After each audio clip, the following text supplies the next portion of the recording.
ಮೆಟ್ಟಿಲನ್ನು ಏರೋದಕ್ಕೆ ಎಷ್ಟು ಶ್ರಮ ಹಾಕಬೇಕು. ಹಾಗೆ ಲಿಫ್ಟ್ ಅನ್ನುವಂಥದ್ದು ಆಯಾಸ ಇಲ್ಲದೆ ನಾವು ಮೇಲೆ ಏರ್ತಾ ಹೋಗ್ತೀವಿ.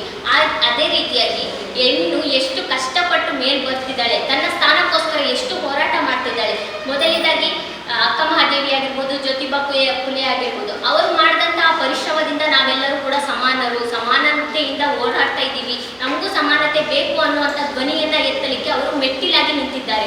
ಅಂತಹ ಮೆಟ್ಟಿಲನ್ನ ತುಳಿತ ಮೇಲೆ ಬರ್ತಿದ್ದೀವಿ ಅಂದ್ರೆ ನಾವು ಎತ್ತರ ಸ್ಥಾನಕ್ಕೆ ಹೋಗ್ತಾ ಇದ್ದೀವಿ ಅಂತ ಅರ್ಥ.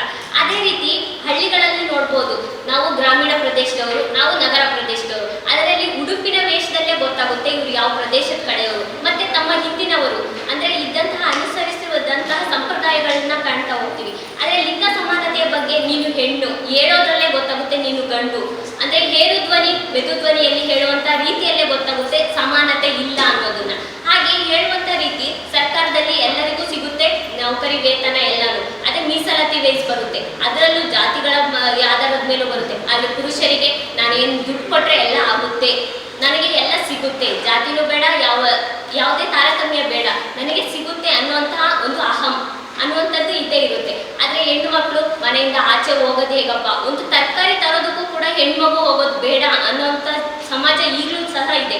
ಅದೇ ಗಂಡು ಮಗು ಹೋಗ್ತಿದೆ ಅಂದರೆ ಹೋಗ್ಲಿ ಬಿಡು, ಅವನು ಎಲ್ಲಾದ್ರೂ ಸುತ್ತಾರಿಲ್ಲ, ಅವನು ಗಂಡು ಮಗು. ಅದೇ ರೀತಿ ತಾರತಮ್ಯ ಬೇಡ ಅಂತ ಹೇಳಿ ಮಾತಾಡಬೇಕಾಗುತ್ತೆ.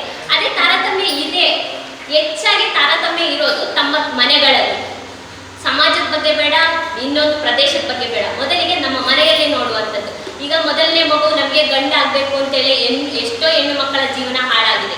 ಅಂದರೆ ಪ್ರತಿ ಸತಿಗೂ ಕೂಡ ಹೆಣ್ಮಗು ಆಗ್ತಿದೆ, ಆ ಹೆಣ್ಮಗು ಆಗೋಕ್ಕೆ ಕಾರಣನೇ ಗಂಡ ಆಗಿರ್ತಾನೆ. ಅದನ್ನು ಯಾರು ಪರೀಕ್ಷೆನೇ ಮಾಡೋದಿಲ್ಲ, ಅದನ್ನ ದೂಷಿಸೋದು ಕೂಡ ಹೆಣ್ಣನ್ನೇ. ಅದೇ ಕವಿಗಳು ಸಹ ಬರೆದಿರ್ತಾರೆ. ಯಶೋಧರ ಚರಿತೆಯಲ್ಲೇ ಕೂಡ ಅಮೃತಮತಿಯ ಬಗ್ಗೆ ಅಂದ್ರೆ ಚರಿತ್ರೆಯಲ್ಲೇ ಬರ್ದೋಗಿದೆ, ನೀನು ಹೆಣ್ಣನ್ನು ದೂಷಿಸೋದು ಅಂದ್ರೆ ಏನೇ ತಪ್ಪು ಮಾಡಿದ್ರು ಕೂಡ ತಪ್ಪಿಗೆ ಶಿಕ್ಷಿತಳಾಗುವಂಥದ್ದು ಹೆಣ್ಣು. ಅಂದ್ರೆ ತನ್ನ ಧ್ವನಿಯನ್ನ